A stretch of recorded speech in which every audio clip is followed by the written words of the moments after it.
Hello बच्चों, कैसे हो? आपका स्वागत है त्रिपाण स्टडी सेंटर में। आज जो आपके समक्ष टॉपिक प्रस्तुत हुआ है कई मानने में काफ़ी महत्वपूर्ण है हर एक एग्जाम व्यू से। ठीक है, इसमें हम हर एक बात पे विस्तारपूर्वक चर्चा करेंगे और वो सारे जो है पहलू पर विचार करेंगे जो अब तक अछूता था। तो चलिए देखते हैं हमारा आज टॉपिक क्या है। यहाँ पर जो हम आगे करेंगे काफ़ी महत्वपूर्ण है। आगे जो हमारा टॉपिक आया है, मुगल के अधीन पंजाब की सामाजिक आर्थिक धार्मिक संस्कृति स्थिति। यानी मुगलों के अधीन पंजाब की सामाजिक आर्थिक धार्मिक और संस्कृति स्थिति कैसी थी। कहते हैं मुगलों के शासन से पूर्व भारत की सामाजिक आर्थिक धार्मिक संस्कृति स्थिति संतोषजनक नहीं थी। इस साफ शब्दों में कहा जा सकता है कि सारी स्थिति जो है संतोषजनक नहीं थी। हालांकि दिल्ली के सुल्तानों के राज्य में हिंदू तथा मुसलमान साथ साथ रहते थे।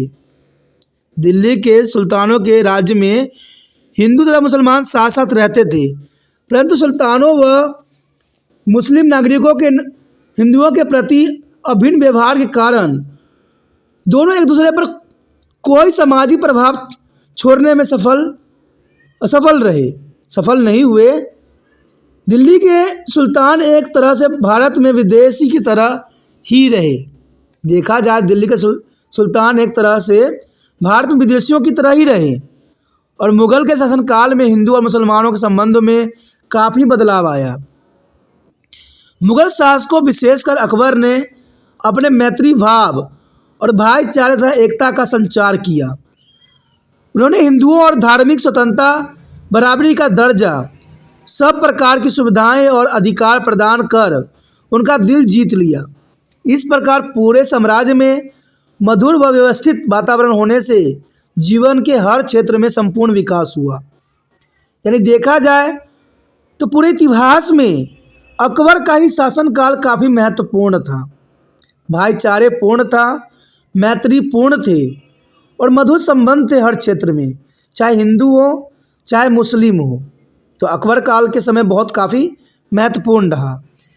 इसके अंतर्गत हमारे समक्ष पहला टॉपिक आता है सामाजिक स्थिति। मुगल कालीन समय में समाज में सामाजिक स्थिति कैसी थी। मुगलों के शासनकाल में पंजाब की समाज स्थिति सल्तनत काल से कहीं बेहतर थी।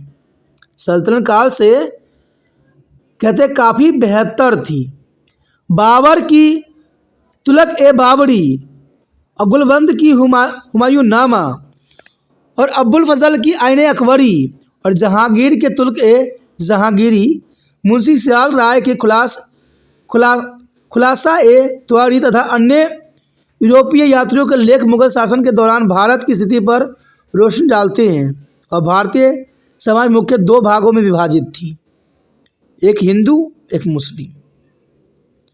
यहाँ पर जो दोस्तों जो किताबों की नाम आई है वो एग्ज़ाम में 1 मार्क्स में आ जाता है कि बाबर ने कौन सी पुस्तक लिखी थी, तो तुगलक ए बाबरी। यहाँ पर देखा जाए तो गुलबदन ने हुमायूं नामा लिखा था और अब्बुल फजल ने आइन अकबरी लिखी थी और जहांगीर ने तुगलक ए जहांगीरी। तो ये सारे किताब के कई नाम आ जाते हैं। अगर देखें यहाँ पर कि भारतीय समाज 2 वर्गों में बटी हुई थी। हिंदू समाज सबसे प्रथम थी। भारतीय समाज में हिंदुओं का बहुलतम था और देखा जाए तो यहाँ पर पारंपरिक तौर पर 4 मुख्य वर्गों में बटे हुए थे। हिंदू समाज जो यहाँ पर था 4 वर्गों में बटा हुआ था। एक वर्ग था ब्राह्मण का, एक वर्ग था क्षत्रिय का, एक वर्ग था वैश्य का, एक वर्ग था शूद्र का। हिंदू समाज जाति प्रथा के वशीभूत थी। चारों तरफ जाति प्रथा का बोलबाला था।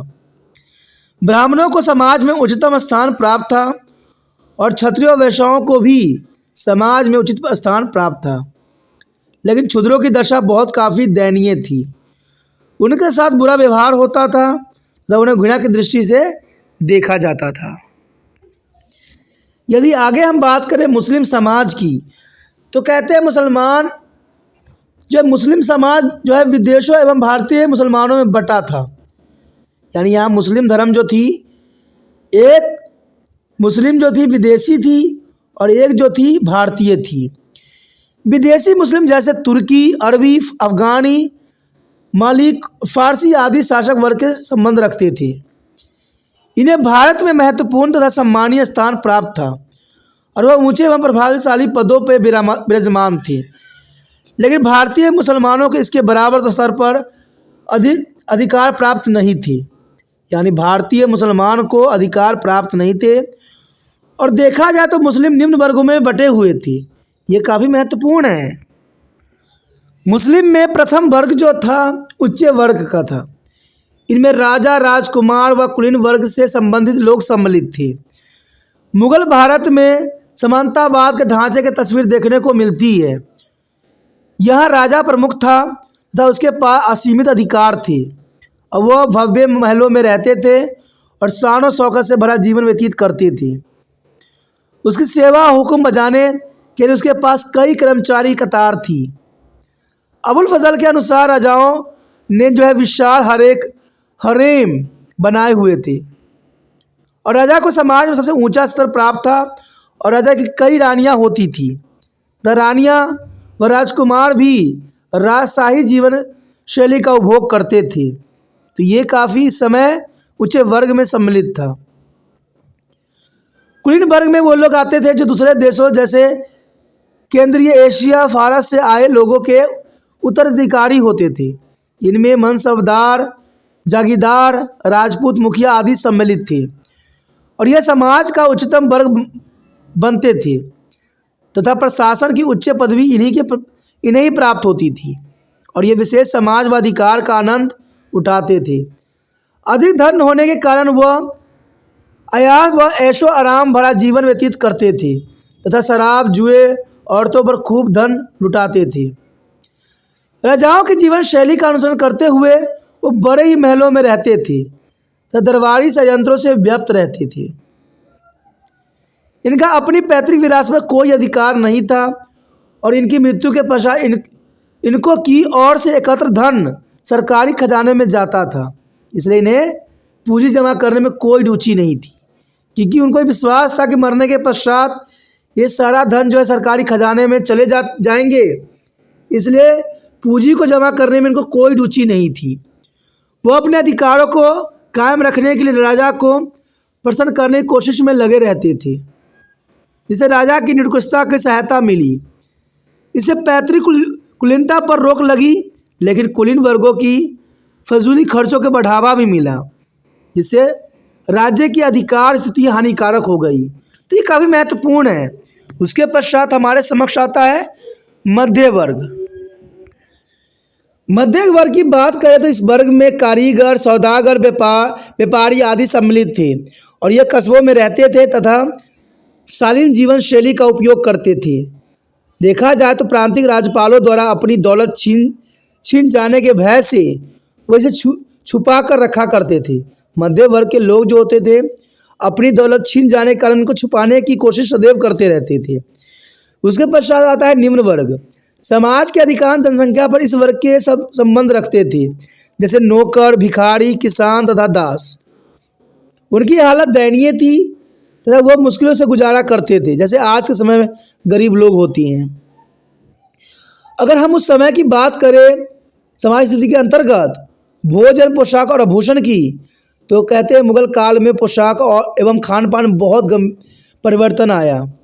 चावल, दालें, गेहूँ, रोटी, घी, सब्जियां तथा दूध भोजन का मुख्य अंश थे।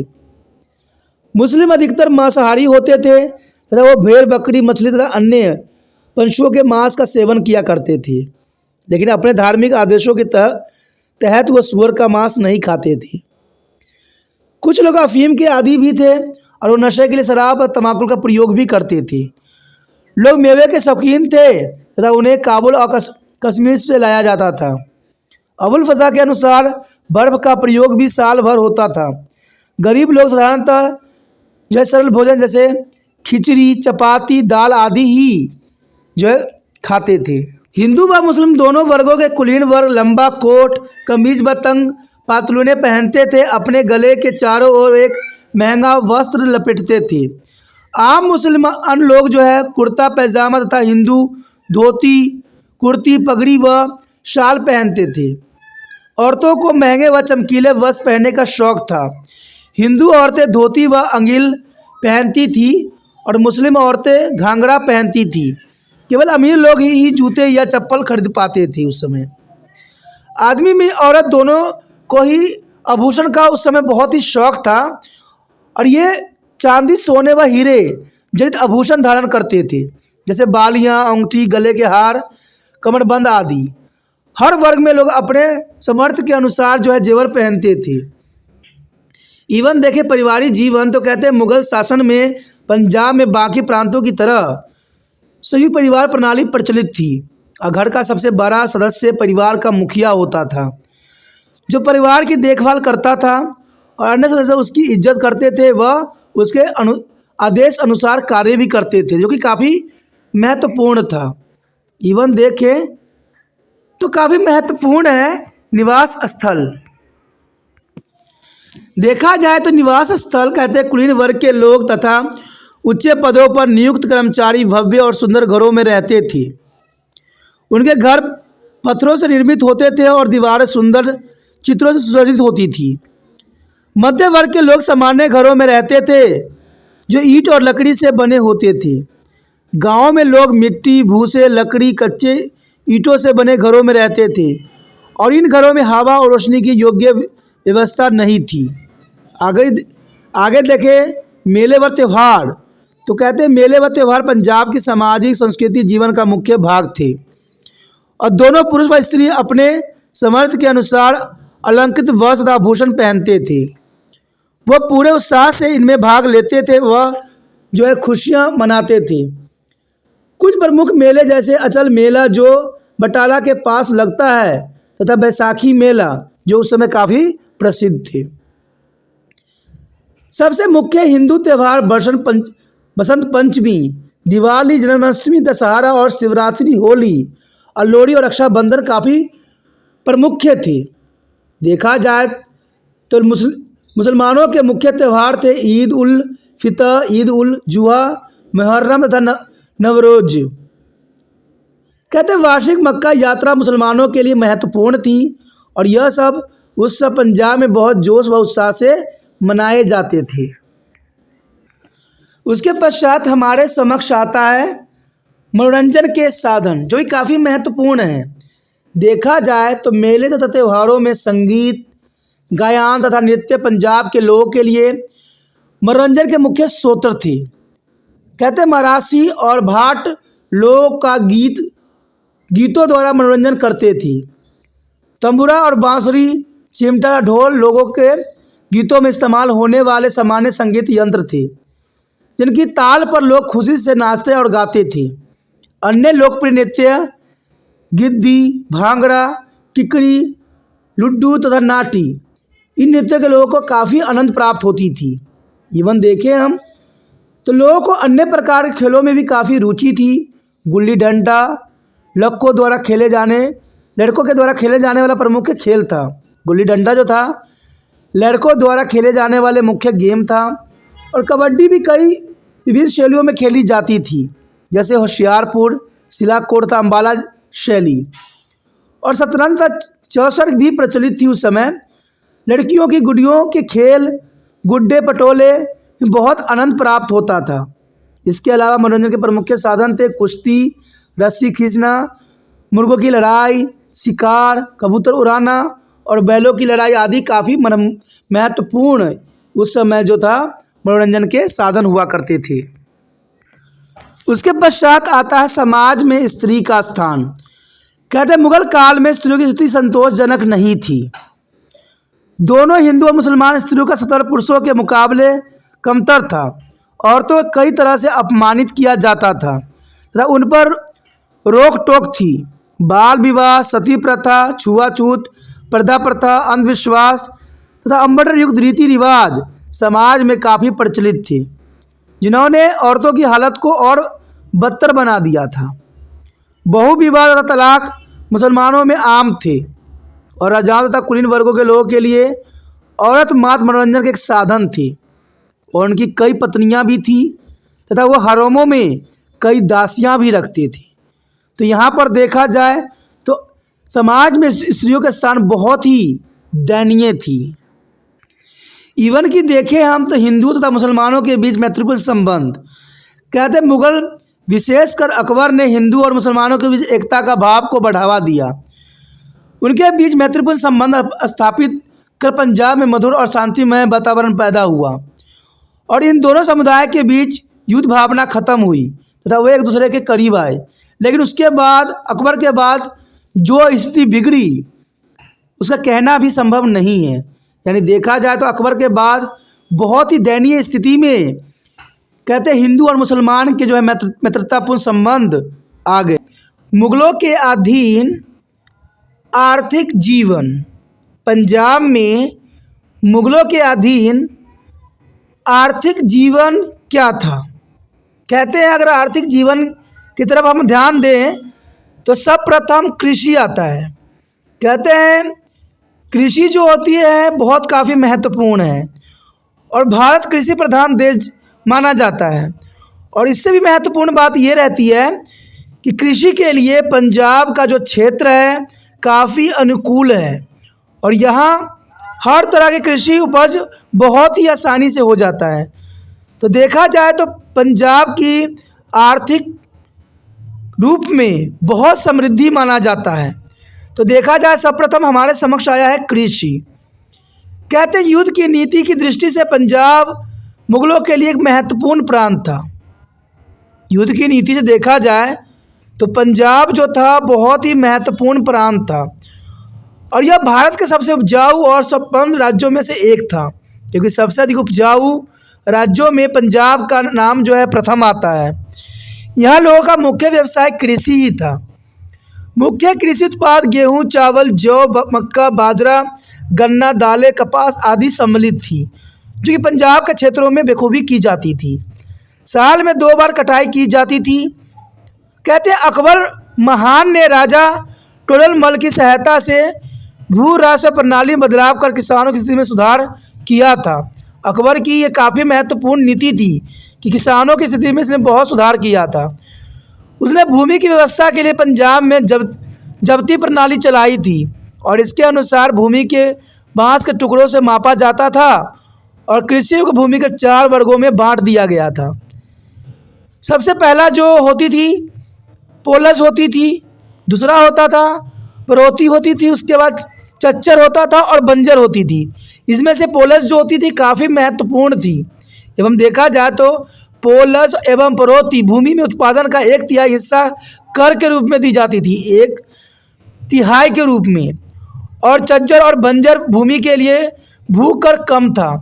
किसानों को नगद या फसल के रूप में कर चुकाना होता था और कृषि के उत्पादन को बढ़ाने के लिए कई नदियाँ, टैंकों और बांधों का भी निर्माण किया गया था। कहते अली मर्दाना खान ने जो शाहजहाँ के काल में पंजाब का राज्यपाल था ने रवि के लाहौर तक नहर का निर्माण करवाया, जो काफ़ी महत्वपूर्ण है कि रवि से लाहौर तक एक जो है नहर का निर्माण करवाया और अकाल और सूखे के दौरान किसानों को कर्ज भी दिया जाता था।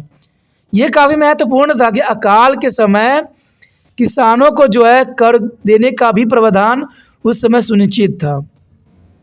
एक बार अकबर ने अकाल के दौरान गुरु रामदास के कहने पर पंजाब के किसानों का भूकर भी माफ़ कर दिया था। तो ये भी काफ़ी महत्वपूर्ण था। देखा जाए तो कृषि के अंतर्गत पंजाब की स्थिति काफ़ी महत्वपूर्ण थी और यहाँ पर जो है 4 तरह के भूमि होते थे, एक पोलस, परोती, चज्जर और बंजर। कहते हैं पोलस और परोती के लिए जो है 1/3 जो है फसल के उत्पादन देना पड़ता था और छज्जर और बंजर के लिए जो है कम कर लगाई गई थी। और इवन देखा जाए तो इस समय मुग़ल काल में जो है अकबर महान ने बहुत से कार्य जो है किसानों की स्थिति सुधारने में कदम उठाया, जो कि काफ़ी महत्वपूर्ण था। यदि हम आगे बात करें जो काफ़ी महत्वपूर्ण है, उद्योग व कला। देखा जाए तो मुग़ल कालीन में जो है आर्थिक जीवन के अंतर्गत उद्योग व कला का क्या महत्व है, चलिए देखते हैं। तो यहाँ पर हम जो कर रहे हैं उद्योग व कला काफ़ी महत्व रखेगा। कहते मुग़ल भारत में सरकार ही यानी मुगल भारत में सरकार ही मुख्य उत्पादक थी, जो अपने कारखानों में कई तरह की वस्तुओं का उत्पादन करती थी। और भारत वस्त्र उद्योग, लकड़ी उत्पाद और चमड़ा उत्पाद तथा युद्ध के औजारों के लिए काफ़ी प्रसिद्ध था। यानी देखा जाए तो पंजाब का यहाँ पर अपना विशेष महत्व था। देखा जाए तो भारत में कई तरह कारखाने भी लगाई गई थी। भारत वस्त्र उद्योग, लकड़ी उत्पाद, चमड़ा उत्पादन, औजारों के लिए प्रसिद्ध था। भारत में हर चीज़ों का जो है यहाँ पर निर्माण होती थी और कुछ विशेष स्थानों पर उत्पादन के लिए प्रसिद्धि थे। और जैसे बंगाल सिल्क के लिए, यानी कुछ जगह जो थे काफ़ी प्रसिद्ध थे कुछ चीज़ों के लिए। जैसे बंगाल का सिल्क के लिए था, कश्मीर गर्म कपड़ों के लिए, साल व लकड़ियों जो है विशेष तौर पर देखा जाए तो आकर्षक पदार्थों के लिए, और अमृतसर कालीन तथा चीनी के लिए प्रसिद्ध था। तो हर क्षेत्रों का अपना एक विशेष महत्व था, क्योंकि सभी क्षेत्रों में अलग अलग तरह के उद्योग लगाई गई थी जो कि काफ़ी महत्वपूर्ण था।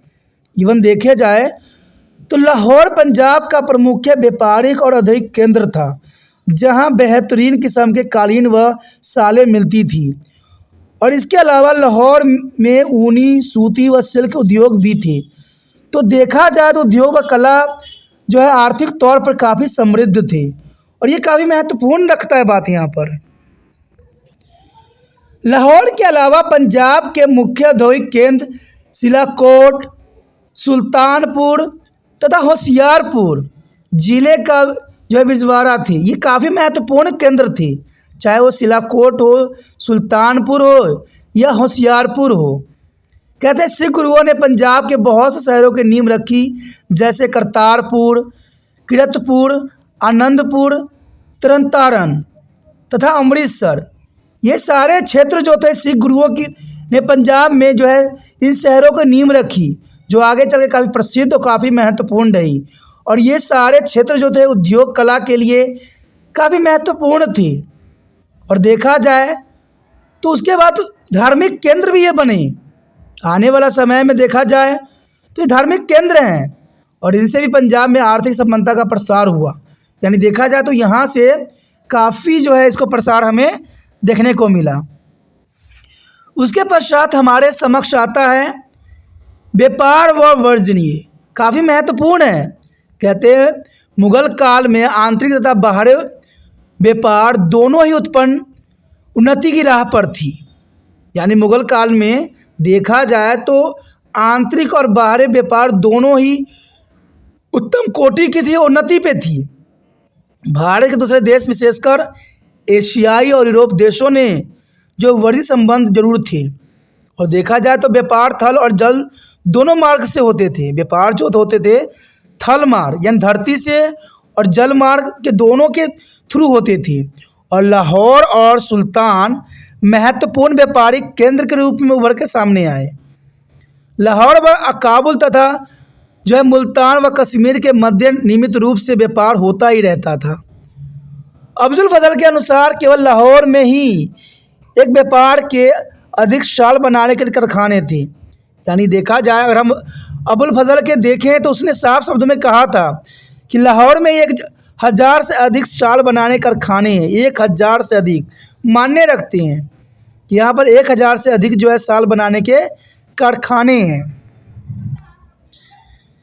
भारत के पश्चिमी तट पर मुख्य बंदरगाह थे और बोरोच, कम्बो, गोवा, कालीकट तथा कोचिन। और पूर्वी तट के मुख्य बंदरगाह सुनारगांव, मछलीपट्टनम और चिट्टागोंग थे। इनकी ओर से बड़ी मात्रा में होने वाली आयात निर्यात से भारत संपन्न हुआ। और इसके अलावा देखा जाए तो मुगलों ने पंजाब में बहुत सी जो है सड़कें बनवाई, जिसे व्यापार तथा वर्जनी के लिए काफ़ी बढ़ावा मिला। और पंजाब के धार्मिक उत्सव दौरान उत्सव उत्तेजित होने वाले जो है मेलों से आंतरिक व्यापार को प्रोत्साहन मिला। देखा जाए तो ये महत्वपूर्ण बात है कि पंजाब में बड़े क्षेत्रों में आयात निर्यात की जाती थी। और दूसरी बात था यहाँ पर जो है सड़कें भी बनवाई गई, क्योंकि यहाँ पर व्यापार की काफ़ी बढ़ावा मिला। इवन देखा जाए तो पंजाब एक धार्मिक उत्सव के दौरान बहुत से मेले लगाई जाती थी। और आपको पता ही होगा कि मेले में हर तरह की वस्तुओं खरीदना बेचना एक आम होती है और व्यापार के लिए काफ़ी उत्तम है।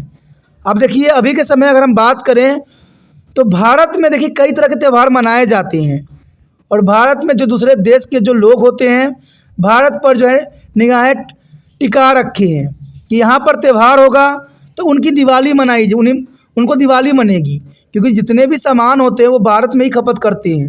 क्योंकि त्योहारों में लोग कुछ भी नहीं समझते, सिर्फ उनको तो सामान खरीदने से मतलब होता है। इसलिए देखा जाए तो चाइना के लिए जो है यहाँ व्यापार करना काफ़ी महत्वपूर्ण रहता है। इसलिए व्यापार व वाणिज्य के लिए भारत काफ़ी महत्वपूर्ण स्थल है। इवन देखा जाए तो मुग़ल कालीन में पंजाब का स्थान काफ़ी महत्वपूर्ण था, क्योंकि पंजाब में तरह के हर प्रकार के मेले जो हैं लगाए जाते थे और उसमें जो है व्यापार उद्योग के लिए काफ़ी महत्वपूर्ण था। इवन अगर हम अगले पॉइंट की बात करें तो कहते हैं वस्तुओं के मूल्य पर वेतन। श्रमिकों, कारीगर और शिल्पों तथा कारखानों में काम करने वाले मजदूरों का वेतन अधिक नहीं था। ये बात हमेशा रही है कि हमेशा देखा गया है कि जो कारीगर वर्ग होते हैं, जो मजदूर वर्ग होते हैं, उनका हमेशा शोषण होता है। इवन मुग़ल कालीन के समय भी देखा जाए तो उनका जो है वेतन अधिक नहीं होती थी, उनका गुजारा ही चल जाए वो ही बहुत बड़ी बात थी। तथा वस्तुओं के दाम भी बहुत कम थे, इसलिए उनको वेतन भी बहुत कम मिलते थे। सामान्य श्रमिक दिन के 2 दिनार कमा लेते थे, यानी देखा जाए तो सामान्य श्रमिक जो थे दिन के 2 दिनार ही कमाने में सक्षम होते थे उस समय, और एक प्रशिक्षित कारीगर को दिन के 7 दिनार मिलते थे, जो एक साधारण जीवन व्यतीत करने के लिए काफ़ी थे। यानी देखा जाए तो ये साधारण जीवन व्यतीत करने के लिए जो है 7 दिनार काफ़ी महत्व रखता था। और मेडवाला के शब्दों में आमतौर पर यह कहा जा सकता है कि अधिकतर लोग आज जैसे आर्थिक ढांचों में ही रहते थे, और ये कहा जा सकता है कि सामान्य व्यक्ति की आमदनी ज़्यादा नहीं होती थी, परंतु वह भूखे भी नहीं मरते थे, क्योंकि चीज़ों के दाम कम थे और उनकी इच्छाएं नहीं थी तथा वह संतुष्ट रहते थे। ये काफ़ी महत्वपूर्ण बात है कि इंसानों को जो है संतुष्ट रहना चाहिए। जो संतुष्ट है समझिए उसको कभी भूखा नहीं मर सकता है, क्योंकि देखा जाए तो हर बुराई का जो जड़ है लालच है, और लालच नहीं जो है संसार को ख़त्म करता है। तो यहाँ काफ़ी महत्वपूर्ण बात आता है। आगे अगर हम पॉइंट की तरफ नज़र दौड़ाएं तो लोगों के जीवन शैली में विभिन्नता। तो चलिए देखते हैं लोगों के जीवन में विभिन्नता किस प्रकार की है। तो यहाँ पर जो हमारे समक्ष आया है, लोगों के जीवन शैली में विभिन्नता काफ़ी महत्वपूर्ण रहेगा आर्थिक जीवन के आधार पे। अगर पंजाब के लोगों की जीवन शैली को देखा जाए तो उच्च और निम्न स्तर के लोगों में काफ़ी विभिन्नता पाई जाती है। राजा, राजकुमार व कुलीन वर्ग के लोग भव्य इमारतों में रहते थे और वह जीवन की सभी सुविधाओं व विशेष अधिकार का जो है उपभोग करते हुए विलासतापूर्ण जीवन व्यतीत करते थे। ये काफ़ी महत्वपूर्ण है कि वह जीवन के सभी सुविधाओं व विशेष अधिकारों का ये उपयोग करते हुए विलासतापूर्ण जीवन व्यतीत करते थे, और वह कीमती व भड़कीले वस्त्र पहनते थे तथा स्वादिष्ट एवं पौष्टिक भोजन के साथ शराब का भी सेवन उस समय की जाती थी। तो उस समय जीवन शैली में काफ़ी विभिन्नता देखने को हमें मिला। दूसरी तरफ अगर देखें तो गरीब लोग सादा जीवन भोजन खाते थे। जो गरीब लोग होते थे सादा जीवन व्यतीत करते और सादा ही भोजन करते थे। इसमें चपाती, खिचड़ी, दाल आदि सम्मिलित थी। यानी उस समय जो उनका जीवन थी बहुत ही साधारण थी।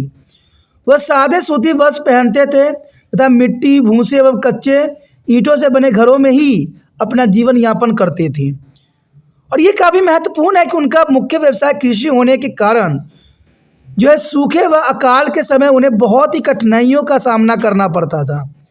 कि कृषक होने के कारण सबसे बड़ा बुराई यही होता है कि जब अकाल और सूखा पड़ता है तो सबसे अधिक प्रभाव किसानों पर ही पड़ता है। हालांकि मुग़लों की तरफ से उन्हें आपातकाल में भोजन व अन्य जरूरत का सामान दिया जाता था। चलिए ये तो देखा जाए तो मुग़ल के बादशाह अकबर की महानता होती थी कि वो इस तरह का प्रावधान किया गया था, लेकिन बाद में इतना कुछ हमें देखने को नहीं मिला। मुग़लों के अधीन पंजाब की धार्मिक स्थिति, यानी देखा जाए तो मुग़ल के समय काल में पंजाब में धार्मिक जीवन किस प्रकार की थी, तो ये काफ़ी महत्वपूर्ण रहेगा। तो धार्मिक जीवन के अंतर्गत हम देखें तो मुगल काल में भारतीय समाज का वर्गीकरण धर्म के आधार पर था। मुगल काल में भारतीय समाज का वर्गीकरण धर्म के आधार पर था और पंजाब के लोकप्रिय धर्म हिंदुत्व, इस्लाम और सिख धर्म थे। यानी देखा जाए तो इस समय सिर्फ 3 महत्वपूर्ण लोकप्रिय धर्म थी, हिंदू, इस्लाम और सिख। इसके अलावा जो धर्म थी वो बौद्ध धर्म भी थी, जैन धर्म, ईसाई धर्म में प्रचलित थी। तो देखा जाए तो उस समय काल में मुगल कालीन में 6 प्रकार के धर्मों जो है उस समय चर्चा में थी। हिंदू धर्म सबसे अधिक लोकप्रिय था तथा इसके अधिकतम समर्थक थे और हिंदुओं का मुख्य धार्मिक ग्रंथ वेद, उपनिषद, पुराण, स्मृतियाँ तथा 2 महाकाव्य महाभारत और रामायण थे। तो समझ सकते हो कि उस समय धार्मिक जीवन हिंदुओं के अंतर्गत चलती थी। हिंदुओं की ओर से इन पवित्र लेखों का बहुत ही सम्मान किया जाता था और समाज के सभी वर्गों में ब्राह्मणों को उच्च स्थान प्राप्त था। तो देखा जाए तो पंजाब में मुगल काल के समय धार्मिक जीवन में कहते हिंदुत्व का जो है महत्व अधिक थी। यदि आगे बात करें तो 16वीं शताब्दी में मुख्य हिंदू संप्रदाय, ये काफ़ी महत्वपूर्ण है कि 16वीं शताब्दी में मुख्य हिंदू संप्रदाय। मुगल काल में अधिकतर पंजाब के लोग अलग अलग संप्रदाय से संबंध रखते थे। मुगल काल में अधिकतर पंजाब के लोग अलग अलग संप्रदाय से संबंध रखते थे और इसमें अलग अलग देवी देवताओं की पूजा अर्चना करते थे। तो जर्नल सी बात यहाँ पर है कि वो अलग अलग संप्रदाय के होते थे, तो अलग अलग देवी देवताएं भी उनके लिए थी और उनको पूजा अर्चना करने का भी उनका अपना एक अलग तरीका होता था। पंजाब के प्रमुख संप्रदाय वैश्यवाद, शिववाद तथा शक्तिवाद थे। वैश्यवाद, शिववाद और शक्तिवाद पंजाब के 3 प्रमुख जो थे प्रमुख संप्रदाय थे और उनके अनुयायी उनके अनेक तरह से पूजा करते थे। जैसे वैष्णवी का अनुयायी श्री राम की पूजा करते थे, जबकि शिववाद के जो अनुयायी भगवान शिव की व शक्ति के अनुयायी शक्ति के रूप में विभिन्न रूपों में दुर्गा, भवानी, काली, लक्ष्मी, गौरी और सरस्वती की पूजा करते थे। तो देखा जाए जिस प्रकार के लोग होते थे उसी प्रकार के उनके आराध्य होते थे और उसी प्रकार से वो लोग पूजा भी करते थे। तो ये 16वीं शताब्दी में हिंदू का प्रमुख जो है धार्मिक जीवन थी।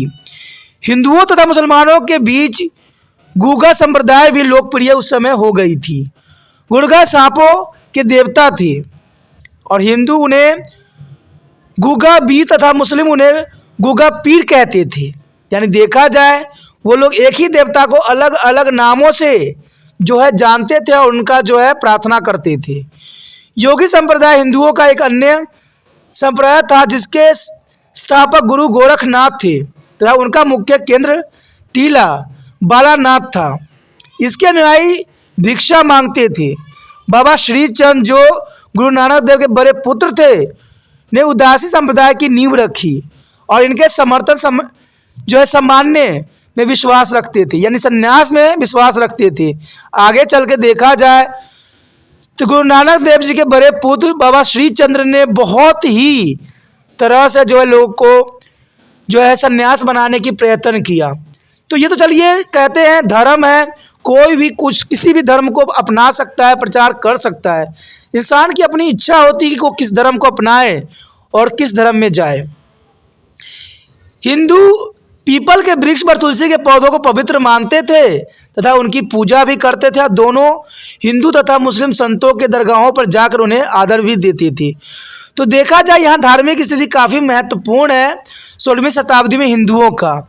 अब देखते हैं इस्लाम में जो है धार्मिक जीवन किस प्रकार है। चलिए देखते हैं इस्लाम में धार्मिक जीवन। हमारे समक्ष आगे आया है इस्लाम। कहते पंजाब का दूसरा प्रसिद्ध धर्म जो था इस्लाम था। प्रथम में देखा जाए तो हिंदू धर्म काफ़ी प्रसिद्ध थी उस समय, लेकिन दूसरा सबसे बड़ा धर्म जो उस समय मानी जाती थी वो इस्लाम धर्म ही माना जाता था। और यह एक ईश्वर में विश्वास करते थे और ये मोहम्मद को अपना पैगंबर मानते थे तथा कुरान इनका मुख्य धार्मिक ग्रंथ हुआ करता था। और यह मूर्ति पूजा व जाति प्रथा के विरुद्ध थे तथा मानवता के भाईचारों की वकालत करते थे। इस्लाम भी कई वर्गों में बटा था, जिसमें शिया, सुन्नी, बेहरा, खोया, सूफी आदि प्रमुख हैं। यानी देखा जाए तो इस्लाम कई वर्गों में बटे हुए थे। जैसे हिंदू कई वर्गों में बटे थे, वैसे इस्लाम भी कई वर्गों में बटे थे। एक शिया होते थे, एक सुन्नी होते थे, एक बोहरा होता था, एक खोया, एक सूफी आदि प्रमुख थे। सुन्नी जो कि रूढ़वादी तथा पुराने विचार वाले थे। सुन्नी जो थे रूढ़वादी थे और पुराने विचार रखते थे। पंजाब में बहुलता में थे, यानी पंजाब में देखा जाए तो इनकी संख्या काफ़ी थी और सम्मानित वर्ग से संबंध रखते थे। इनमें यानी देखा जाए जो इस वर्ग से संबंध रखता था काफ़ी सम्मानित होते थे, यानी काफ़ी आदरणीय होते थे, जो काफ़ी महत्वपूर्ण है। और इसका कारण ये था कि मुग़ल शासक भी सुन्नी ही थे। जो मुग़ल शासक था वो सुन्नी जाति से ही बिलोंग करता था। इस्लाम में सुन्नी जाति से मुग़ल थे। अकबर की धार्मिक सहिष्णुता के कारण पंजाब में एक नया वर्ग सूफीवाद पैदा हुआ, जो ये बहुत ही लोकप्रिय हुआ। यानी अकबर की धार्मिक सहिष्णुता के कारण ये पंजाब में एक नया वर्ग उभर के सामने आया, जिसको सूफीवाद का नाम दिया गया और यह काफ़ी लोकप्रिय हुआ। सूफीवाद सबसे पहले 7वीं शताब्दी में शुरू हुआ, लेकिन यह भारत में 12वीं शताब्दी में जो है मुस्लिम आक्रमण के कारण साथ आए। यानी देखा जाए तो 12वीं शताब्दी में इसका काफ़ी विकास हुआ। यह 13वीं शताब्दी के लोकप्रिय हुआ और 14वीं, 15वीं, 16वीं शताब्दी में काफ़ी फला फूला, काफ़ी इसके समर्थक भी हुए। अबुल फज़ल ने सूफीवाद को जो है 14 सिलसिलों का वर्णन किया है। अबुल फज़ल जो है लेखक हैं जिन्होंने सूफीवाद के 14 सिलसिलों का वर्णन किया है। इन सिलसिलों में चिश्ती, सुरहवादी, नक्शवादी, कादरी और कलांदरिया आदि प्रमुख थे। ये तो प्रमुख बताया गया, लेकिन इन्होंने 14 सिलसिलों का वर्णन सूफी में देखा। इसमें से मुख्य थे चिश्ती, सुरहवादी, नक्शबंदी, कादरी, कलांदरिया आदि प्रमुख था। चिश्तियों के मुख्य केंद्र अजमेर पंजाब के मुख्य भाग थे। यानी चिश्ती जो थे अजमेर केंद्र से संबंधित रखते थे, जबकि सुरहवादी सुल्तान सिंह पंजाब और दिल्ली में काफ़ी लोकप्रिय थी। कहते हैं सूफीवाद के मुख्य संत मुइज़-उद-दीन चिश्ती और बाबा फरीद और शेख बहारुद्दीन अकदारिया और जलाउद्दीन सुख थे। तो ये काफ़ी महत्वपूर्ण है और काफ़ी ज़रूरी है कि इतने सारे विकास इस्लाम में भी हमें देखने को मिला। सूफी संतों की शिक्षाएं साधारण व व्यवहारिक होती थी। जो सूफी संत थे उनकी शिक्षा जो थी बहुत ही साधारण और व्यवहारिक होती थी और वह एक ईश्वर में यकीन रखते थे जो सर्वव्यापक, सर्वशक्तिमान तथा सर्वश्रेष्ठ था। और ये काफ़ी महत्वपूर्ण है। कहते हैं ईश्वर एक है और यही बात जो है यहाँ पर जो है सूफी संते कहते थे कि वो सिर्फ एक ईश्वरवाद पर ही यकीन करते थे और ये समझते थे कि ईश्वर जो है सर्वव्यापक है, सर्वशक्तिमान है और सर्वश्रेष्ठ है। उनका अपने धार्मिक गुरु, साधारण पवित्र जीवन और मानवता के भाईचारों में पूरा विश्वास था। यानी उनके जो गुरु होते थे साधारण पवित्र जीवन और मानवता के मानव भाईचारों की तरफ जो है आकर्षित होते थे और वह व्यर्थ रीति रिवाजों व जाति प्रथा में विश्वास न रखते हुए भक्ति संत जो है संगीत से पूजा करते थे। यानी भक्ति में काफ़ी लीन रहते थे और ये इनकी काफ़ी महत्वपूर्ण गुण है। देखा जाए तो सूफी संतों ने भारत के लोगों के सामाजिक और धार्मिक जीवन को बहुत काफ़ी प्रभावित किया और ये प्रभाव हमें देखने को भी मिलता है। इवन देखें तो सूफी संतों की सात्विक जीवन शैली और सत्यवादी शिक्षाओं ने दिल्ली के अनेक शासकों को उदारवादी नीति अपनाने के लिए प्रेरित किया, क्योंकि इनका विचारधारा काफ़ी सत्यवादी थी और इनका जीवन जो है काफ़ी सात्विक थी। उन्होंने समाज में धार्मिक सहिष्णुता, एकता का संचार किया। यानी देखा जाए तो ये काफ़ी महत्वपूर्ण बात है कि उन्होंने समाज में धार्मिक एकता का जो है इन्होंने संचार किया अकबर पर इसका काफ़ी गहरा प्रभाव पड़ा।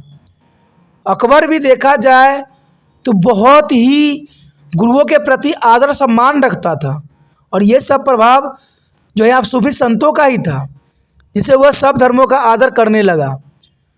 अकबर जो था सभी धर्मों का आदर सम्मान करता था, और यही बात हर एक शासक में होना चाहिए, क्योंकि शासक किसी एक का नहीं होता है या किसी एक धर्म का नहीं होता है। वो शासक होता है तो उसके लिए कोई धर्म नहीं होती। सभी धर्मों का आदर सम्मान करना एक शासक का प्रथम कर्तव्य है। इसे हिंदुओं और मुसलमानों के बीच कड़वाहट का अंत हुआ तथा इसमें भाईचारे और मैत्रीपूर्ण भाव आए, क्योंकि सब अकबर का ही महानता था जो, और देखा जाए तो सूफी संतों का ही विचारधारा था, जिसके कारण अकबर को इतना बदलाव कर दिया, और उसने सभी धर्मों को जो है विशेष महत्व दी और सभी धर्मों का आदर किया, जिसके कारण इसे समय काल में सभी भाईचारों से जीवन व्यतीत करते थे, मैत्रीपूर्ण भाव थे, और ये एक समाज की प्रगति के लिए काफ़ी महत्वपूर्ण होता है। उसके पश्चात हमारे समक्ष आता है दीन ए इल्लाही। दीन ए इल्लाही काफ़ी महत्वपूर्ण है। कहते हैं सन 1582 में अकबर ने एक नए धर्म दीन ए इल्लाही की नींव रखी। ये अकबर द्वारा 1582 में रखी गई थी। धर्म का नाम था दीन ए इल्लाही। इस धर्म में सभी धर्मों के अच्छाइयों जैसे हिंदू, इस्लाम, फारसी, ईसाई धर्म को मिलाया गया था। अंततः इस धर्म के मिलाकर बने राष्ट्रीय धर्म का नाम दिया जा सकता है कि उस समय ये राष्ट्रीय धर्म थी, और यह एक ऐसी सामाजिक व धार्मिक व्यवस्था थी जिसने सभी संप्रदाय को जोड़ने का काम किया था, और ये एक ईश्वरवाद में यकीन कर रखते थे, और इनके अनुयायियों की संख्या शायद कुछ हजार ही थी। कहते कुछ प्रमुख दरबारियों जैसे राजा बीरबल, शेख मुबारक और उसके बेटे फौजी और अबुल फजल ने इसे अपनाया, लेकिन अकबर ने कभी किसी को यह धर्म अपनाने के लिए मजबूर नहीं किया।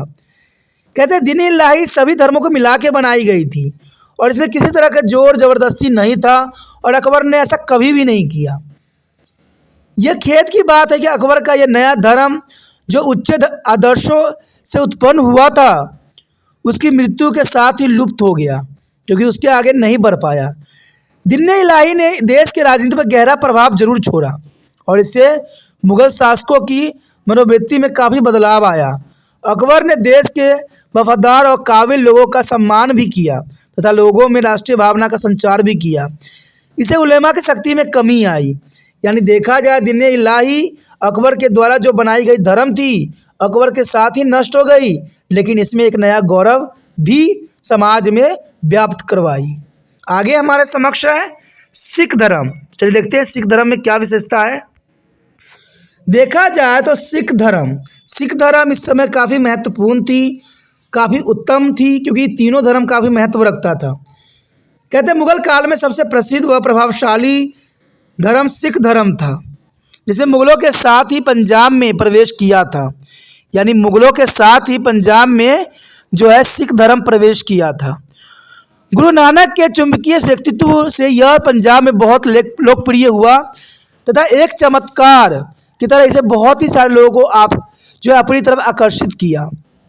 कहते हैं सिख एक ईश्वरवाद और भाईचारे, प्रेम, मैत्री भाव तथा पवित्र जीवन व नेक कार्य में विश्वास करते थे। उन्होंने जाति प्रथा, मूर्ति पूजा और तीर्थ यात्रा, व्रत रखना और अन्य झूठे रिवाजों की आलोचना किया। गुरु नानक के बाद अन्य 9 गुरुओं ने इसे और भी लोकप्रिय बनाने में योगदान दिया।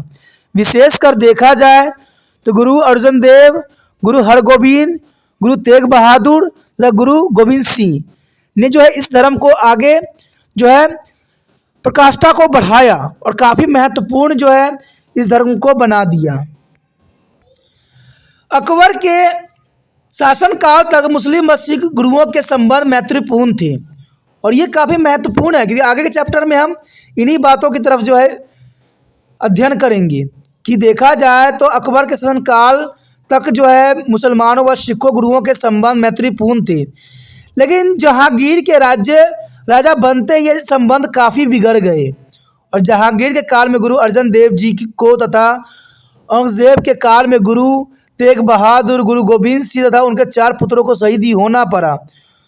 अपने सीमित साधनों के बावजूद भी गुरु गोविंद सिंह ने जीवन भर एक लंबी लड़ाई लड़ी तथा उनकी मृत्यु के बाद बाबा बंदा बहादुर के अधीन सिखों ने मुगलों के खिलाफ लड़ाई जारी रखी और अंत में उन्होंने महाराजा रणजीत सिंह के नेतृत्व में एक स्वतंत्र राज्य की स्थापना करने में सफल हुआ। तो ये काफ़ी महत्वपूर्ण है। कहते हैं इतने गुरुओं के कुर्बानियों ने, शहीदियत ने जो है अपने राज्य स्थापित करने में काफ़ी महत्वपूर्ण योगदान दिया और ये तब हुआ जब महाराजा रणजीत सिंह ने के नेतृत्व में स्वतंत्र राज्य की स्थापना हुई। सिखों तथा मुगलों के अच्छे संबंध होने के भी कई उदाहरण हैं। जैसे जहांगीर ने स्वयं अपनी पुस्तक तुगलक ए जहांगीरी में लिखा है कि गोदवाला में अर्जन नाम का एक हिंदू रहता है जो अपने पवित्र साधारण तरीके के साफ दिल हिंदुओं तथा कई अज्ञानी मुसलमानों को अपने धर्म में परिवर्तन कर रहा है।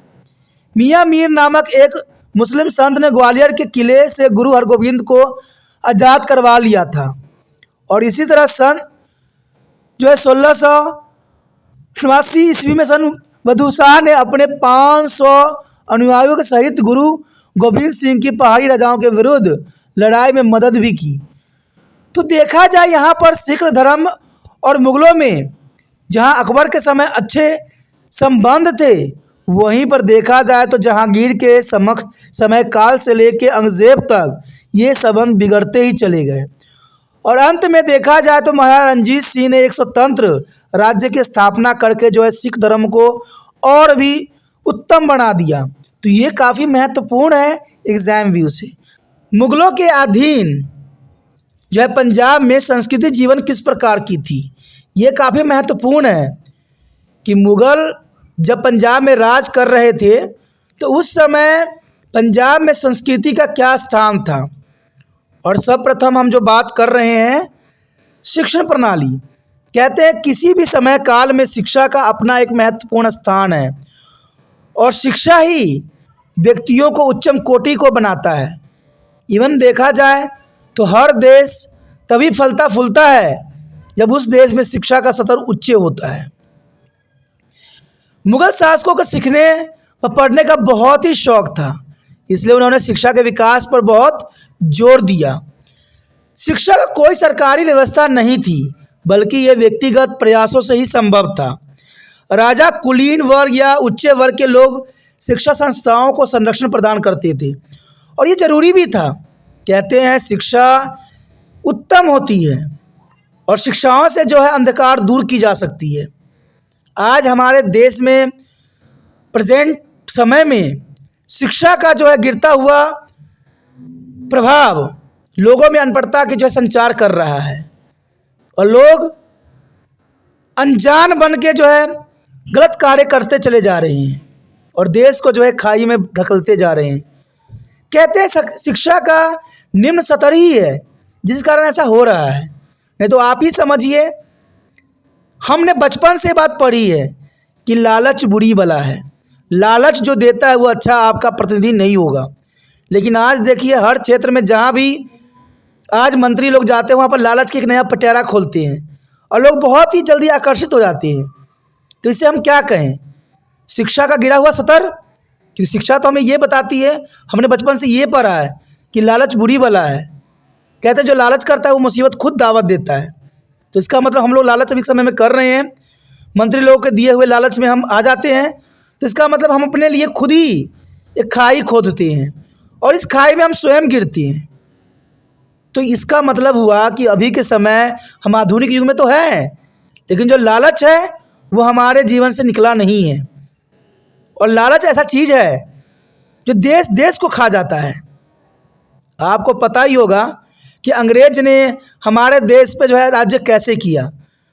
वो एक दूसरे को लालच का पिटारा भरते थे और लालच देते थे, इसलिए लोग अपनों को भी नहीं छोड़ते थे। इवन देखा जाए जो बाबर आया था भारत में, तो उस समय भी बहुत से लालची सत्ता के लालची लोग बाबर से जाकर मिल बैठे और आपको पता है कि 1 लाख सैनिक को जो है बाबर ने 10,000 सैनिक से हरा दिया।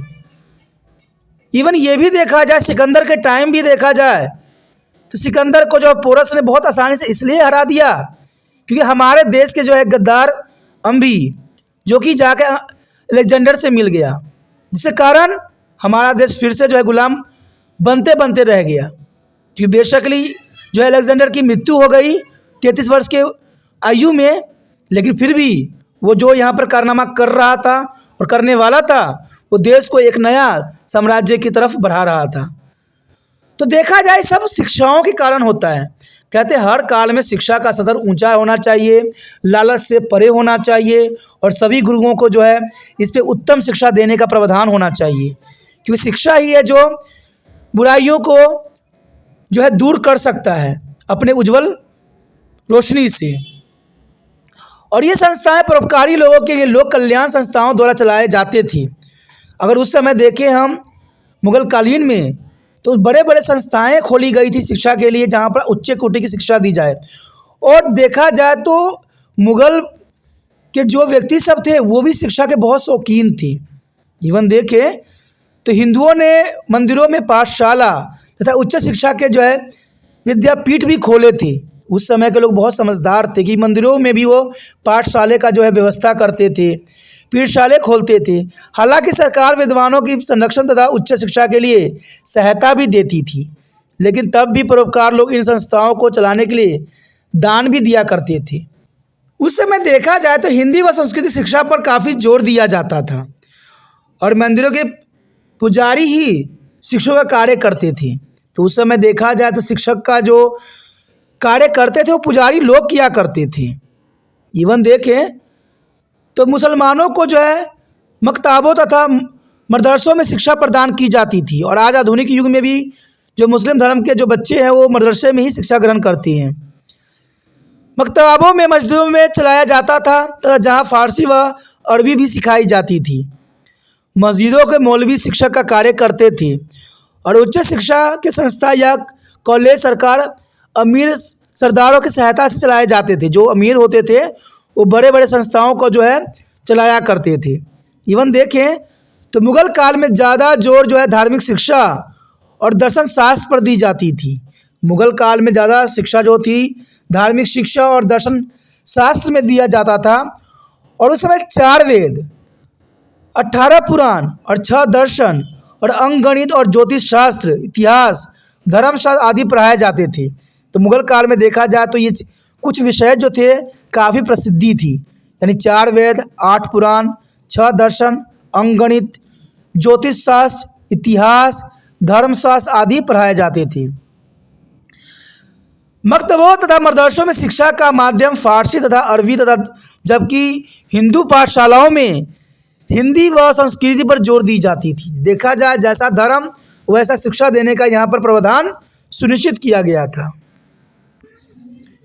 उसके पश्चात हम देखें तो अध्यापक की पदवी बहुत ऊंची व सम्मानित थी।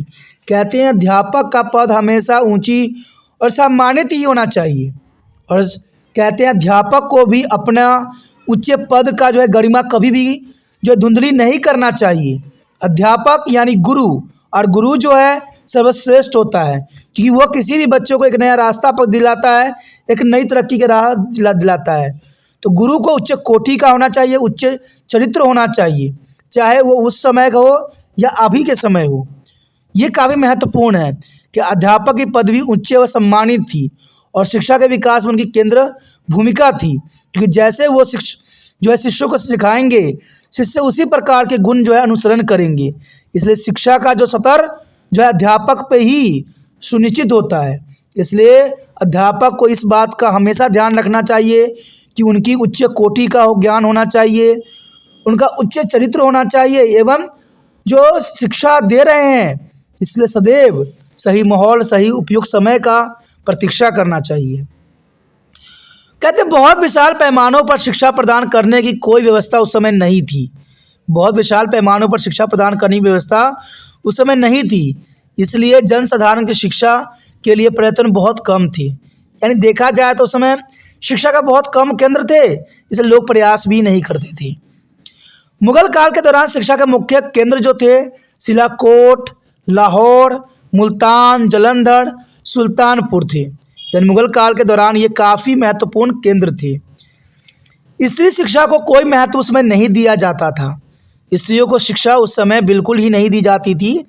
केवल राष्ट्रीय व कुलीन घरों की स्त्रियों के लिए घर में शिक्षा का प्रबंधन किया जाता था। यानी देखा जाए तो हर समय काल में स्त्रियों को इसी प्रकार की दशा जो है मिलती थी। मुगल काल में विदुषी में जो है गुलबदन, सलीमा सुल्तान, नूरजहां, चंदा बीवी आदि प्रमुख थे, जो कि उच्च कोटि के विदुषी थे। और ये काफ़ी महत्वपूर्ण है। आगे जो हमारे समक्ष आया है, शिल्प कला तथा वस्तुकला का विकास, काफ़ी महत्वपूर्ण है। शिल्प कला तथा वस्तुकला का विकास कहते हैं औरंगजेब के अलावा सभी मुगलों शासकों ने शिल्प कला और वास्तुकला में गहरा रुझान दिखाया। शाहजहां ने वास्तुकला में प्रसिद्धि के शिखर को छू लिया और बाबर एवं हुमायूं ने भी इस क्षेत्र में अपना योगदान दिया। अकबर और जहांगीर ने वास्तुकला के विकास के लिए बहुत कठिनाई उठाई और उनके इमारतों पूर्णता व भव्यता की ऊंचाई देखने को हमें मिलती है।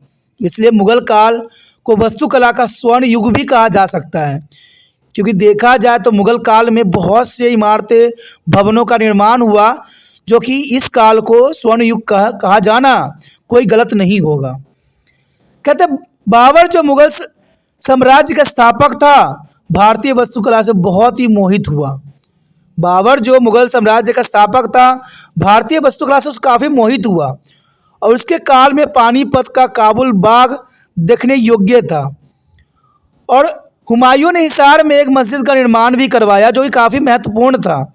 इवन देखें, पंजाब और रोहतास के किले भारतीय वास्तुकला के उत्तम उदाहरण हैं और ये काफ़ी उत्तम कोटि की है। अकबर के शासनकाल में उनके राज्यपाल हुसैन अली खान ने लाहौर में एक भव्य और सुंदर किला भी बनवाया, जो कि काफ़ी महत्वपूर्ण है। जहांगीर ने लाहौर के निकट शहदा नामक का जो है शहर का निर्माण किया।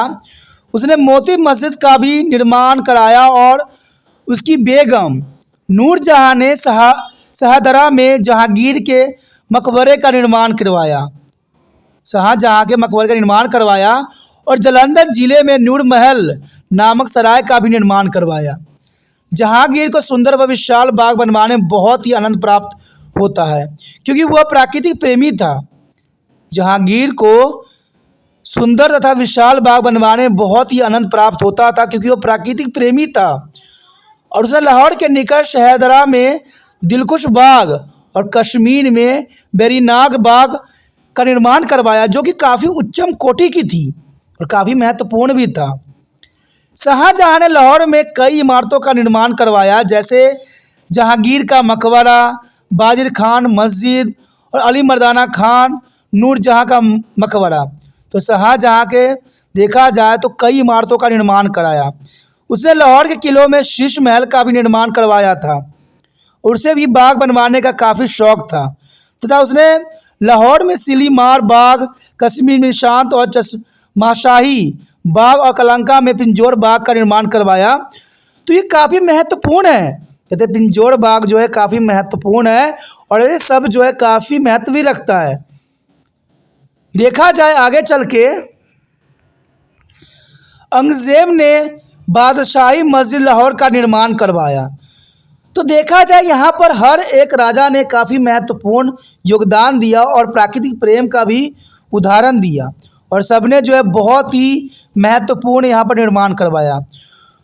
उसके शासनकाल में, औरंगजेब के शासनकाल में गुरु रामदास ने चक गुरु या रामदासपुरा नामक शहर की नींव भी रखी, तो जहाँ संतोष खर तथा अमृतसर नामक दो तालाबों का निर्माण भी करवाया गया।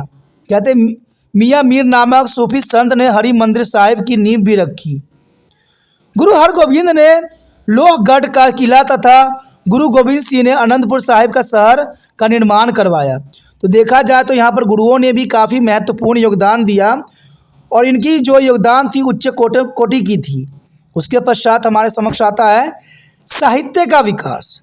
सर्वप्रथम देखा जाए साहित्य के विकास के अंतर्गत तो फारसी साहित्य। मुगल काल में फारसी राष्ट्रीय और प्रांतीय भाषा हुआ करती थी, इसलिए इस काल का अधिकतर साहित्य व इतिहास फारसी में लिखा गया है। बाबर फारसी, अरबी, तुर्की का महान विद्वान था और उसकी तुगलक ए बाबरी का जो है तुर्की से फारसी में अनुवाद भी किया गया।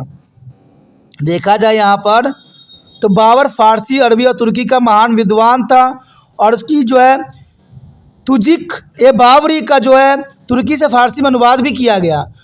अकबर के राज्य में पहली बार एक भाषा अनुवाद विभाग बनाया गया जिसके तहत विभिन्न भाषाओं को साहित्य को फारसी में अनुवादित किया जाए, जैसे रामायण, महाभारत, पुराण, अर्थशास्त्र, राजतरंगिणी तथा बाइबल। अकबर के शासनकाल में कई महान फारसी रचनाओं का भी सृजन हुआ और अब्बुल फज़ा के अनुसार दरबार में 59 कवि थे। यानी अब्दुल फलस के अनुसार दरबार में जो था यहाँ पर 59 कवि थे। अकबर के वित्त मंत्री राजा टोलमल ने भगवत गीता का फारसी में अनुवाद किया। अकबर के वित्त मंत्री राजा टोलडरमाल ने भगवत गीता का फारसी में अनुवाद किया और हाजी इब्राहिम सरहिंद ने अथर्ववेद का जो है अनुवाद फारसी में किया। तो देखा जाए यहाँ पर काफ़ी अकबर ने जो है भारतीय रामायण, महाभारत और पुराण, अर्थशास्त्र, राजतरंगिणी, बाइबल का जो है यहाँ पर अनुवाद करवाया, जो काफ़ी महत्वपूर्ण है। जहांगीर स्वयं फारसी, अरबी, हिंदी का महान विद्वान था। उसकी आत्मकथा तुगलक ए जहांगीरी भी महान संस्कृति और ऐतिहासिक धरोहर है। शाहजहाँ के राज्य में महान ऐतिहासिक रचना लिखी गई, जैसे पादशाहनामा जो अब्दुल हजीज लहरी द्वारा लिखा गया था। ये एग्ज़ाम में आ सकता है कि पादशाहनाम की पुस्तक किसने लिखी, तो ये अब्दुल हमीद ने लाहौरी द्वारा लिखा गया था। और फारसी के महान विद्वान दारा शिकोह ने भी सांस्कृतिक कई रचनाएं जैसे उपनिषद, भगवत गीता, रामायण का अनुवाद फारसी में करवाया था। औरंगजेब का कवितावाद का इतिहास की ओर कोई रुझान न था, इसलिए उसके शासनकाल में संस्कृत विकास की गति धीमी हो गई, क्योंकि औरंगजेब को इन चीज़ों में कोई भी दिलचस्प नहीं था और ये काफ़ी महत्वपूर्ण है। और देखा जाए तो औरंगजेब के पतन के बाद देश में अन्यथा व गैर कानूनी वातावरण के कारण फारसी साहित्य को बड़ा ही धक्का लगा और लोगों का रुझान उर्दू की तरफ बढ़ गया। मुस्लिम विद्वानों के अलावा फारसी के कई हिंदू विद्वान भी हुए, जैसे मुंशी सुजांस राय, उन्होंने खुलासा ए तौरीख की रचना की, तथा सुल्तान ए भाई नंदलाल जिन्होंने दीवाने गोए की रचना की। गुरु गोविंद सिंह ने भी जाफरनामा की रचना फारसी में ही की, जिसमें उन्होंने औरंगजेब से अपनी लड़ाई के तर्कसंगत प्रस्तुत किए। तो देखा जाए उसमें बहुत ऐसे रचनाएं थे जो कि काफ़ी महत्वपूर्ण थी। उर्दू भाषा को भी उस समय काफ़ी लोकप्रियता मिली तथा मौलाना मोहम्मद अफजल, अमीर खुसारो और नूर दाइद मुजहर आदि ने इसके विकास में काफ़ी योगदान दिया। बहादुर शाह जफर स्वयं उर्दू का महान विद्वान था। कहते मिर्ज़ा गालिब व जाकिर उसके काल के प्रसिद्ध कवि हुआ करते थे। तो देखा जाए यहाँ पर काफ़ी जो है साहित्य का विकास हुआ। इवन देखें तो पंजाबी साहित्य का भी अपना एक महत्वपूर्ण योगदान है। देखा जाए तो मुग़ल काल में पंजाबी साहित्य ने भी बहुत विकास किया और सिख धर्म के फैलाव के कारण इसका बहुत विकास भी हुआ और विकास भी होना स्वाभाविक था। गुरु नानक ने जो क्रम शुरू किया, बाकी 9 गुरुओं ने भी उसका अनुसरण किया तथा पंजाबी साहित्य में अपना योगदान दिया। गुरु अर्जन देव ने आदि ग्रंथ की रचना की, जो गुरु के अद्भुत रचना थी। वह सिख इतिहास के विकास का महान चरण था और इस पुस्तक को भगवान के समान माना जाता है और इसमें सिखों के 5 गुरुओं के वचन तथा कई भक्ति सुधारक जैसे कबीर फरीद, नामदेव तथा अन्य की रचनाएं भी इसमें सम्मिलित की गई। इसके अलावा इसमें 16 भाटों जैसे काला, नाला, हरवंश आदि के गीत भी हैं। इनको प्रसिद्ध संगीतकारों जैसे संदा, बलवंत तथा मर्दाना आदि ने संगीतबंद भी बहुत ही खूबसूरती के साथ किया है। तो देखा जाए तो पंजाबी साहित्य में भी बहुत काफ़ी महत्वपूर्ण है। अगर हम कंक्लूजन उपसंहार की बात करें तो ये आपके लिए एग्ज़ाम व्यू से काफ़ी महत्वपूर्ण रहेगा, क्योंकि आपने कंक्लूजन जरूर लिखना है। कहते उपसंहार देखें तो यही आता है कि इस प्रकार हम कह सकते हैं कि मुग़ल शासकों में लोगों को सामाजिक, आर्थिक, राजनीतिक, धार्मिक जीवन में कई परिवर्तन किए जो इनके लिए बहुत ही लाभदायक सिद्ध भी हुए और नुकसानदायक भी हुआ। उनके आधार शासन में देश में सामाजिक, धार्मिक सभ्यता, आर्थिक संपन्नता और साहित्य विकास को काफ़ी बढ़ावा मिला और हिंदू व मुसलमान एक दूसरे के करीब आ गए, जिससे पूरे देश में शांति समृद्धि का संचार हो गया। तो ये काफ़ी महत्वपूर्ण यहाँ पर टॉपिक था, जिसमें हमने सारी बातों को जो है विस्तार पूर्वक चर्चा किया, चाहे सामाजिक, आर्थिक, राजनीतिक, धार्मिक जीवन में। तो ये काफ़ी महत्व रखेगा एग्जाम व्यू से और ये काफ़ी ज़रूरी भी है। कहते दोस्तों ये काफ़ी महत्वपूर्ण और इसके साथ ही हमारा जो है ये चैप्टर ख़त्म हो जाता है, जो कि काफ़ी महत्वपूर्ण है। अगर आपको समझ में आया, अच्छा लगा, अगर आप चाहते हो कि तिरपान सेंटर और आपके लिए जो है कार्य करे, तो जितना हो सके इस वीडियो को शेयर करने की भावना आपके मन से जाना नहीं चाहिए। जितना हो सके शेयर कीजिए। शेयर ही केयर होता है, दूसरे बच्चे के लिए केयर का काम करेगा। सोचना नहीं है, विचार नहीं करना है, जितना हो सके शेयर करना है। पहली बार मेरे चैनल पे आए हो, पहली बार वीडियो देख रहे हो, समझ में आ रहा है, अच्छा लग रहा है, अगर अच्छा लगे तो, समझ में आए तो सब्सक्राइब कर लीजिए, क्योंकि तभी आपको अगला वीडियो का नोटिफिकेशन भी मिलेगा। समझ नहीं आता है तो कोई ज़रूरत नहीं, सब्सक्राइब करने की ज़रूरत ही नहीं है, क्योंकि मैं जानता हूँ जो सही है वो सदैव सही है। कहते हैं जब कुछ अलग हो रहा होता है तो लोग उसको एक्सेप्ट नहीं करते हैं, बाद में वो लोग उसी के पीछे दौड़ने लग जाते हैं। तिरपान सेंटर एक अलग है, सभी से अलग है, भिन्न है। यहाँ पर सिर्फ ज्ञानों की बात होती है, ज्ञान के ही हम मार्गदर्शन खोलते हैं। फालतू की बातें हमें पसंद नहीं है, क्योंकि जो बातें आपकी भलाई के लिए होगा वही बात यहाँ पर तिरपान स्टडी सेंटर करता है। शायद आपको ये बात अच्छा भी ना लगे, और सबसे बड़ी बात ये होता है कि कभी वीडियो देखिए स्किप करके ना देखिए। देखना है तो पूरा देखिए, अच्छे से देखिए, समझिए। मुझे विश्वास है कि एक या दो बार देखने के बाद आपको लगेगा नहीं कि आपने कुछ भी मिस किया है। इसमें से सारे बात आपको रटटाया दिमाग पे छप जाएगा, और सोचिएगा कि मैं रट के करूँगा तो वो नहीं आएगा। रटा हुआ बात तो आप एग्ज़ाम में जाते ही भूल जाओगे, कुछ भी याद नहीं रहेगा। समझा हुआ चीज़ सदैव याद रहता है, सुना हुआ चीज़ हमेशा याद रहता है, और अक्षर को देखा हुआ चीज़ें आपको अक्षर भी दिमाग में रहेगा।